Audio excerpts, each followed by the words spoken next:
There is a specific kind of exhaustion that has nothing to do with how many hours you slept last night. It is a deep, marrow-level fatigue that comes from the constant unconscious effort of holding a beach ball underwater. You go through your days perhaps successful, perhaps well-liked, presenting a face to the world that is polished, agreeable, and sane. You are the listener, the peacemaker, the rational one. You have carefully curated a version of yourself that fits neatly into the expectations of your family, your workplace, and your society. But in the quiet moments, driving alone at night or staring at the ceiling at 3 a.m., you feel a terrifying hollowness.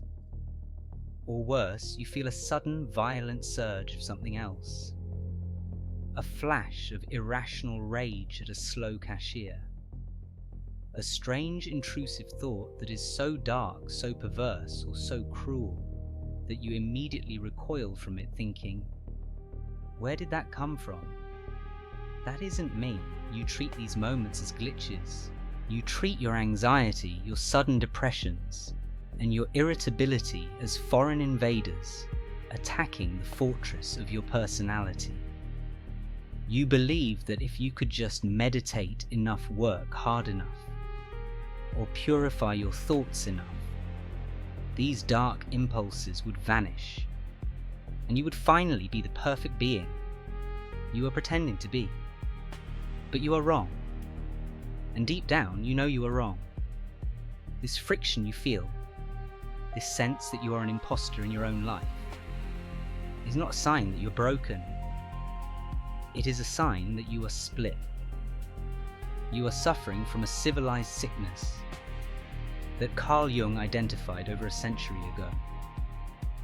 You are at war with yourself, and the tragedy is that you are fighting the only part of you that has the power to save you. You have been told that the darkness inside you is the enemy.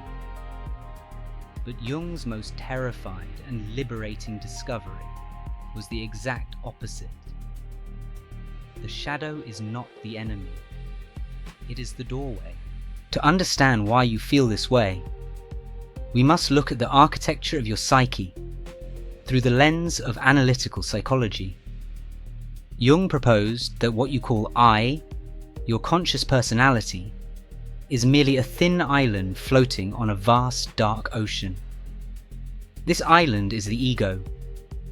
It is the center of your conscious field, the part of you that makes plans, remembers names, and decides what to wear. Covering the ego is the persona. In Latin, persona referred to the mask worn by actors on stage. It is not who you are, it is who you perform as. It is the smiling face, the firm handshake, the good person. There is nothing inherently wrong with the persona. It is a necessary social lubricant. It protects you. But the problem arises when you begin to believe that you are the mask.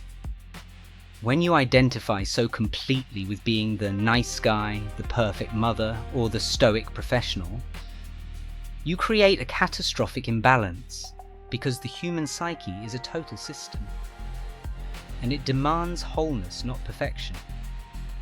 Every trait you possess has an opposite. If you identify consciously as being hyper-efficient, your unconscious becomes chaotic. If you identify as being purely altruistic, your unconscious compensates with deep selfishness. Where do these rejected traits go? They do not disappear. Energy in the psyche, like energy in physics, cannot be destroyed. It can only be displaced.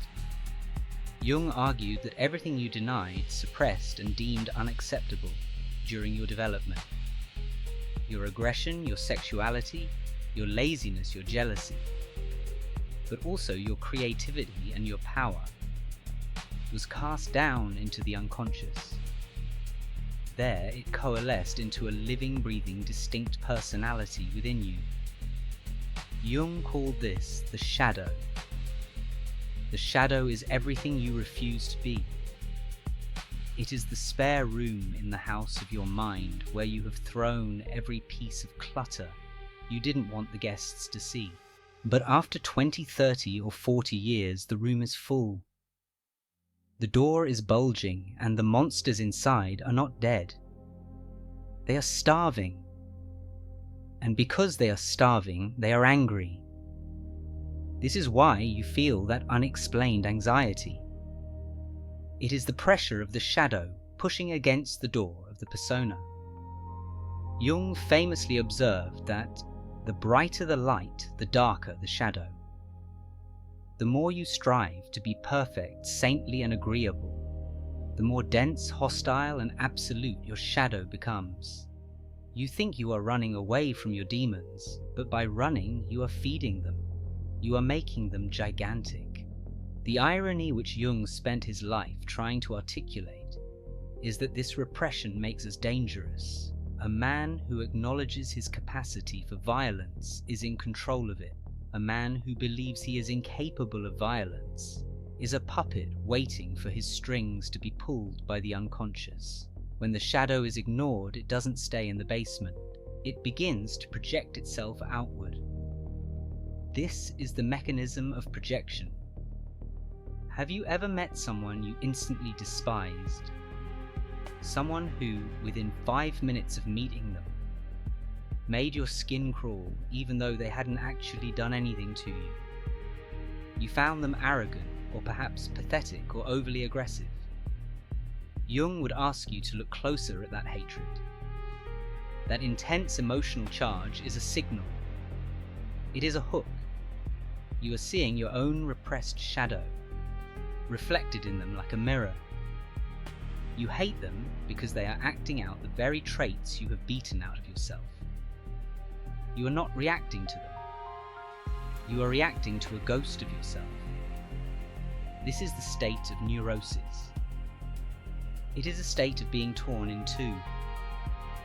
You are wasting an immense amount of psychological energy, maintaining the barricade between who you are and who you think you should be. This is why you are tired. You are fighting a civil war where both sides are you. However, Jung's theory takes a turn here that distinguishes it from mere pessimism. If the shadow contains your darkness, your cruelty, and your repressed malice, why did Jung call it the doorway? Because the shadow is not just a trash can for your sins. It is also the reservoir of your vitality. Think about the traits you had to suppress to become a good child. You suppressed your aggression. Yes, but aggression is the root of the drive to achieve, to protect and to conquer obstacles. You suppressed your disobedience. But disobedience is the root of creativity and innovation. You suppressed your raw emotionality. But that is the root of passion and connection. By locking away the bad parts of yourself, you inadvertently locked away your gold. You threw the baby out with the bathwater. This is why the nice person often feels so lifeless, so sterile, and so incredibly bored. They have cut themselves off from their own roots. They are safe, but they are impotent. Jung saw that the only cure for this neurosis was not to ascend higher into the light, but to descend into the darkness.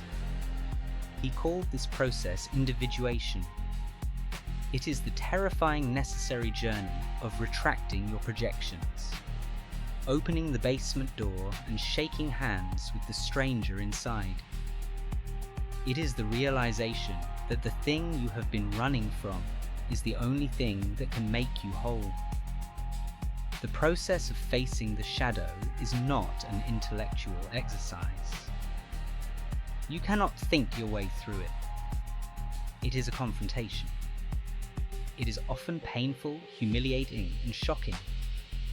It requires the death of the person you thought you were. But as Jung warned, one does not become enlightened by imagining figures of light, but by making the darkness conscious. The alternative to this confrontation is a life lived in a fragile bubble, waiting for the inevitable moment when the needle strikes. The needle usually strikes not with a sudden catastrophe, but with a slip. Jung observed that the shadow does not always break down the door. Often it picks the lock. This intrusion typically happens in distinct stages, an escalation of hostilities from the unconscious that you have likely already experienced, but dismissed as bad luck or a bad mood. The first stage is the passive leak. It manifests in the clumsiness of your daily life. You forget the name of the person you claim to like. You lose the keys to the job you secretly hate. You make the joke that is just a little too sharp, a little too cruel, and then you quickly apologize, saying, "I don't know why I said that." But the shadow knows. Jung saw these parapraxis slips of the tongue and bungled actions as the shadow momentarily grabbing the steering wheel. It is the trickster in you tripping up your perfect persona to reveal the truth you are hiding from yourself. You feel a sudden crushing lethargy when you are about to do something you think you should do. That lethargy is not laziness. It is resistance. It is the shadow going on strike, refusing to provide energy for a life it does not believe in. If you ignore these subtle sabotages, the shadow escalates to the second stage, active projection. This is where your internal civil war spills out onto the battlefield of your relationships. You begin to see the world not as it is, but as a screen for your own repressed content. You become obsessed with the moral failings of others. Jung noted a peculiar paradox. The most fanatically moral people are often the ones fighting the hardest battles against their own immorality. If you find yourself filled with a disproportionate self-righteous rage against a liar, a cheater, or a narcissist, pause. Jung would warn you that you are likely observing a hook for your own shadow. You are attacking them because it is safer than attacking yourself. You turn your spouse, your boss, or a political group into a devil so that you can remain an angel. But this comes at a terrible cost. You are slowly isolating yourself in a world of enemies that you have created. The third and most dangerous stage is what Jung called enantiodromia, a running counter to. This is the total possession. It happens when the tension between the persona and the shadow becomes too great to sustain and the psyche snaps. The rubber band breaks. The strictly disciplined ascetic goes on a chaotic binge. The quiet, submissive employee returns to the office with a gun. The traits you buried alive claw their way to the surface and take over the throne. You see this in the midlife crisis. We joke about the sports cars and the affairs, but Jung saw this as a spiritual emergency. It is the uprising of the unlived life. The first half of life was spent building the persona. The second half is the shadow demanding its due. If you have not voluntarily integrated these parts of yourself, they will involuntarily dismantle you. The stakes of ignoring this process are higher than just personal unhappiness. Jung believed that the refusal to face the shadow was the root of true psychological peril, neurosis. A neurosis is essentially a substitute for legitimate suffering. Because you refuse to suffer the pain of admitting you are flawed, aggressive, or selfish, you instead suffer from panic attacks, phobias, or a grey, meaningless depression. You choose the sickness because it protects you from the cure. You become rigid. Your personality calcifies. You become a caricature of yourself, the grumpy old man, the bitter spinster, the tyrannical father, because there is no fresh water flowing from the unconscious. You're drying up, but the danger extends far beyond your own skin. Jung wrote his most urgent works during the rise of totalitarianism in Europe, and he saw a direct link between the individual shadow and the collective madness of nations. When a society is comprised of individuals who refuse to own their own darkness, that darkness accumulates in the collective unconscious. It becomes a contagion. We group together and project our collective shadow onto a neighboring nation, a specific race, or an ideological enemy. We convince ourselves that we are the righteous ones, the pure ones, and they are the monsters that must be eradicated. This is the mechanism of war and genocide. It is mass psychosis fueled by unacknowledged personal shadows.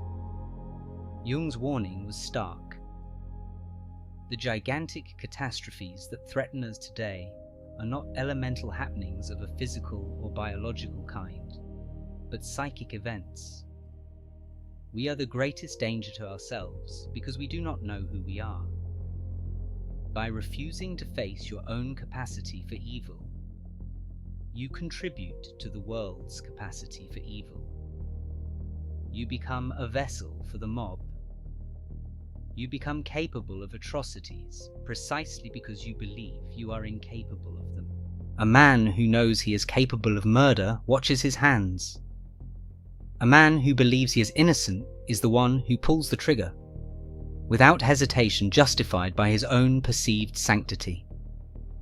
Therefore, the work of facing your shadow is not just a self-help project. It is a moral imperative.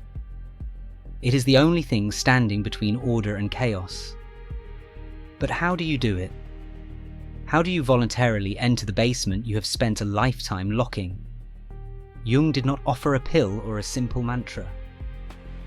He offered a path of difficult conscious observation, a method of turning the eye inward and catching the reflection of the beast before it vanishes. It requires a shift in how you view your own thoughts. Most people treat their thoughts like unwanted intruders to be evicted. To integrate the shadow, you must become a host. You must learn to observe your negative emotions with curiosity rather than judgment. When the wave of jealousy hits, instead of pushing it down or rationalizing it away, you must ask, who is this? What part of me is feeling this, and what does it want? This is the beginning of the great work. It is the shift from being the victim of your psyche to being the explorer of it.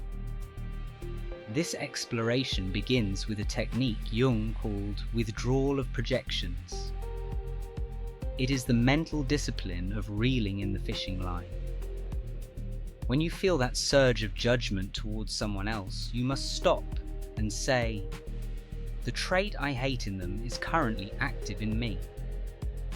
If you hate their selfishness, you must ask where you are being selfish. Or perhaps where you need to be selfish, but are too afraid to be. This simple act of ownership stops the energy from leaking out and returns it to the source. You stop trying to change the world and start changing the only thing you have jurisdiction over, your own mind. Once you have reclaimed the projection, you must engage in what Jung called the negotiation. You cannot simply let the shadow run wild, that is psychosis. But you cannot lock it up again, that is neurosis. You must find the third way. You must give the shadow a seat at the table, but not the head of the table. If your shadow is aggressive, you do not go out and start a fight. Instead, you acknowledge the aggression. You say, I feel a desire to destroy this situation. Then you channel that raw, destructive energy into something conscious. Assertiveness, firm boundaries, or the intense drive to solve a difficult problem. You transmute the lead of the shadow into the gold of character. This is the great secret that the moralists miss. the shadow contains the very things you need to be effective in the world. Jung realized that a person who has integrated their shadow is not nice, but they are whole. They possess a kind of gravity that others can feel. They are capable of saying no without guilt. They can face conflict without crumbling.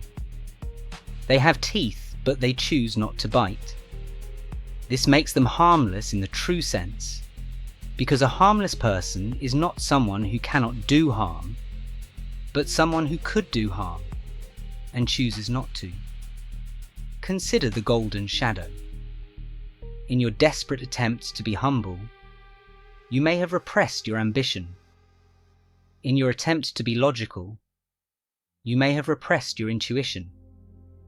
These are positive traits that have been exiled to the dark because they threatened your childhood survival. When you open the door, you don't just find monsters. You find the lost parts of your soul. You find your creativity, your passion, and your distinctiveness. The artist who blocks their dark side produces kitsch. The leader who blocks their dark side becomes a tyrant or a doormat, but the one who integrates it becomes a visionary. The doorway of the shadow leads to the self, the Jungian term, for the total unified psyche. This process, which Jung named individuation, is the ultimate goal of human life. It is the shift from being a fragmented collection of complexes to being a unified individual. It is not a path to happiness in the trivial sense. It does not promise a life free of pain. In fact, Jung admitted that the integration of the shadow involves the acknowledgement of the dark aspect of the personality as present and real. This act is the essential condition for any kind of self-knowledge, and it therefore as a rule meets with considerable resistance. It hurts to admit you are not who you thought you were. It is a kind of death. You must let the perfect version of yourself die, so that the real version of you can be born. But the reward is reality. You stop acting. You stop performing. The exhaustion that has plagued you for years lifts, because you are no longer spending all your energy holding the beach ball underwater. You let it float. You accept that you are capable of terrible things, and in that acceptance, you gain the power to do great things. You realize that the darkness was never the enemy. It was the ballast. A ship without ballast is light fast and easily capsized by the first storm. A ship with ballast sits deep in the water. It is heavy, it moves with purpose, and it can survive the ocean. Jung famously said, "No tree, it is said, can grow to heaven unless its roots reach down to hell." You have spent your life looking up, straining for the light, wondering why you feel so unstable. It is because you have neglected the roots. Do not fear the descent. Do not fear the stranger in the mirror. He is the keeper of your keys. He is the brother you abandoned, and he is waiting not to destroy you, but to complete you. The path is open. The door is unlocked. The rest is up to you.